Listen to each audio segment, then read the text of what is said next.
शेवटचा संदेश. एक राजा होता, ज्याने आपल्या जनतेला अमानुष वागणूक देऊन त्यांना लुबाडून आपली संपत्ती वाढवली होती. त्याच्याकडे एवढी संपत्ती होती की ती कुठे लपवून ठेवायची याची चिंता राजाला होती. म्हणूनच त्याने एका शांत अशा जंगलात, जिथे माणसाचीच काय पण प्राणीसुद्धा जात नसायचे, अशा ठिकाणी एक खोली बनवली. आणि या खोलीची चावी आणि रस्ता फक्त 2 माणसांनाच माहिती होता. ते म्हणजे स्वतः राजा आणि दुसरा म्हणजे राजाचा विश्वासू मंत्री. मंत्र्याला पण राजाने सगळं सांगून ठेवलं होतं, कारण कधी पुढे भविष्यात काही अडचण आली आणि मी तिथे जाऊ शकलो नाही तर मंत्र्याला तिथे पाठवून सगळं नीट आहे का याची माहिती मिळवण्यासाठी. नवीन लूट करून आणलेला खजिना पण इथेच ठेवला जायचा. असं करता करता राजाजवळ आता खूप संपत्ती जमा झाली होती आणि याच गोष्टीचा राजाला खूप गर्व झाला होता की माझ्या एवढा श्रीमंत राजा कोणीच नाही. जंगलातील ती एक खोली म्हणजे राजासाठी जणू स्वर्गच होता, कारण प्रत्येक नमुन्याचे हिरे मोती तिथे होते. एक दिवस राजा झोपला होता, पण मध्यरात्री त्याला जाग आली. त्याने झोपण्याचा खूप प्रयत्न केला, पण राजाला झोप काही लागत नव्हती. मग राजा विचार करतो की अशी पण मला झोप काही येत नाही, त्यापेक्षा मी जंगलात जाऊन माझा खजिना सुरक्षित आहे का याची खात्री करून घेतो. असं म्हणून राजा जंगलाच्या दिशेने जाऊ लागला. जिथे जाऊन त्याने खोलीत प्रवेश केला आणि मंत्रमुग्ध झाला. एक प्रकारची वेगळी चमक राजाच्या चेहऱ्यावर होती. त्याच्या मनात परत तोच विचार आला की माझ्यासारखा श्रीमंत राजा कोणीच नाही. राजा सगळा खजिना बघण्यात दंग होऊन गेला. त्याला बाकी कोणताच भान राहिलं नाही. त्याचवेळी जंगलातून मंत्री जात होता. त्याचं लक्ष त्या खोलीकडे गेलं. त्या खोलीचा दरवाजा उघडा आहे हे बघून मंत्री खूप घाबरतो, कारण त्याला असं वाटलं की 2 दिवसापूर्वी खजिना बघायला आलो होतो तेव्हा चुकून माझ्याकडून दरवाजा उघडा तर राहिला नाही ना. मंत्री पटकन घोड्यावरनं उतरतो आणि खोलीच्या दिशेने जायला लागतो. मंत्री आत न जाता फक्त दरवाजा बाहेरून बंद करून निघून जातो. जेव्हा राजाचे सगळे दागिने बघून मन भरते तेव्हा तो परत महालाकडे जायला निघतो. तो दरवाजाजवळ येऊन बघतो तर काय, दरवाजा बाहेरून बंद होता. राजाकडे दुसरी चावी असूनही काही उपयोग नव्हता, कारण दरवाजा बाहेरून बंद होता. राजा खूप प्रयत्न करतो, खूप ओरडतो की जेणेकरून कोणीतरी आपला आवाज ऐकेल आणि आपल्याला बाहेर काढेल, पण त्याचा काहीही उपयोग झाला नव्हता. कारण राजा अशा ठिकाणी होता की तिथे माणूसच काय पण एक साधा पक्षी पण येऊ शकत नव्हता. खूप वेळ राजा ओरडत होता आणि त्याचा घसा आता ओरडून ओरडून कोरडा पडला होता. कितीतरी वेळा दरवाजाजवळ येऊन रडत होता, ओरडत होता, देवाचा धावा करत होता, पण या सगळ्या गोष्टींचा काहीच उपयोग झाला नाही. शेवटी राजा खजिन्याजवळ आला.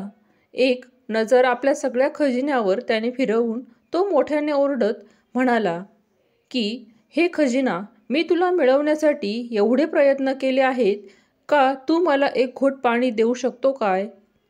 मला भूक लागली आहे, माझी भूक शांत करू शकतोस का? पण शेवटी ती निर्जीव वस्तू.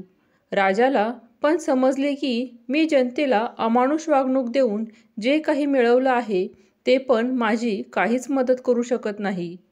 याच विचारात राजा भुकेने आणि तहानेने व्याकुळ होऊन तिथेच बेशुद्ध पडला. जेव्हा जेव्हा राजाला थोडी शुद्ध येत होती तेव्हा तेव्हा त्याच्या मनात फक्त एकच विचार येत होता की आता आपली शेवटची घटकाळ जवळ आली आहे. आता फक्त काही दिवस बाकी आहेत, ते पण संपले की आपला अंत आहे. राजा कसाबसा उठून एका मोठ्या पेटीजवळ आला. त्या पेटीमध्ये खूप सारे हिरे मोती होते. ते सगळे राजाने रागाने पूर्ण खोलीमध्ये इकडे तिकडे पसरून टाकले आणि ती रिकामी पेटी झोपण्यासाठी तयार केली. त्यावर झोपून राजा आपल्या मरणाची वाट बघत होता. पण आपली जी चूक केली ती इतर कोणी करू नये असं राजाला मनापासून वाटत होतं. आपण आयुष्यभरासाठी जनतेला लुबाडलं, फसवलं आणि आता त्याच पापाची शिक्षा आपल्याला मिळत आहे. जाता जाता राजाला एक संदेश द्यायचा होता, पण लिहिण्यासाठी जवळपास त्याच्याकडे काहीच नव्हते. म्हणून राजाने आपल्याजवळ असलेल्या कटारीने आपले बोट कापले. बोटातून रक्त येत होतं. त्या कापलेल्या बोटाने राजाने भिंतीवर लिहिले की आयुष्यभर जो माणूस प्रामाणिकपणे कुणालाही न फसवता आयुष्य जगतो, त्याच्या मागे देव हा कुठल्याही संकटात उभा असतो. म्हणून आयुष्यात नेहमी प्रामाणिकपणा राहा. कुणालाही लुबाडून आपल्या संपत्तीत भर करू नका, कारण शेवटच्या क्षणी कमावलेली संपत्ती पण आपली काहीच मदत करू शकत नाही. पण जर तेच आपण आपल्या स्वभावामुळे 4 माणसे जमवली, तर ती जमवलेली माणसे संकटकाळात आपल्या मदतीला धावत येतील. एवढे लिहून राजा आपला प्राण त्याग करतो. तिकडे मंत्री महालात राजाला सगळीकडे शोधत असतो, पण राजा काही केल्या कुठेच सापडत नाही. म्हणून मग मंत्री शिपायांना घेऊन राजाला शोधण्यासाठी बाहेर पडतो. जंगलात सगळीकडे शोधल्यावर सुद्धा राजाचा काहीच पत्ता लागत नाही. म्हणून मंत्र्याच्या मनात विचार येतो की राजाला नक्कीच शत्रूंनी किंवा जंगलातील प्राण्यांनी मारून टाकले असेल. नाहीतर आपण एवढं शोधाशोध करतोय तरी पण राजा आपल्याला कुठेच सापडत नाही. आता राजाला शोधायला काहीच अर्थ उरलेला नाही असे त्याला वाटते. मग लगेच त्याच्या मनात विचार येतो की जंगलात जी खोली आहे त्यामध्ये खजिना आहे. तिकडे जाऊन येतो आणि थोडाफार खजिना स्वतःसाठी घेऊन पण येतो. तेही त्या खजिन्याबद्दल फक्त मला आणि राजालाच माहिती होतं. आता राजा तर नाही राहिला, आता संपूर्ण खजिना माझा एकट्याचाच आहे.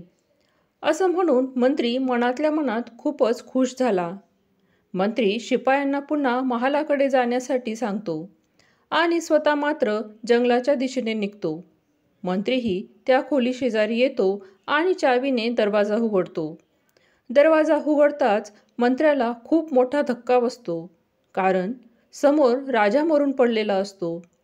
मंत्री सगळीकडे बघतो तेव्हा त्याचं लक्ष राजाने लिहिलेल्या संदेशाकडे जातं, जो राजाने मरता मरता एका भिंतीवर आपल्या रक्ताने लिहिलेला असतो.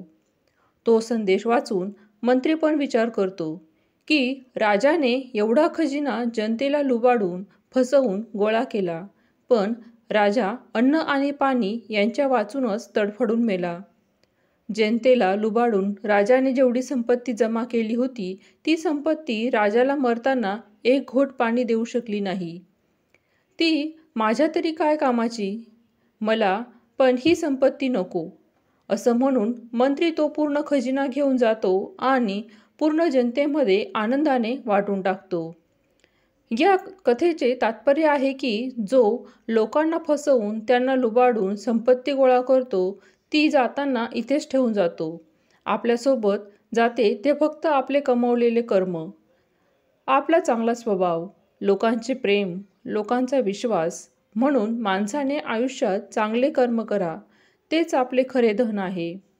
व्हिडिओमधील कथा आवडली असेल तर लाईक करा, शेअर करा, सबस्क्राईब करा. धन्यवाद.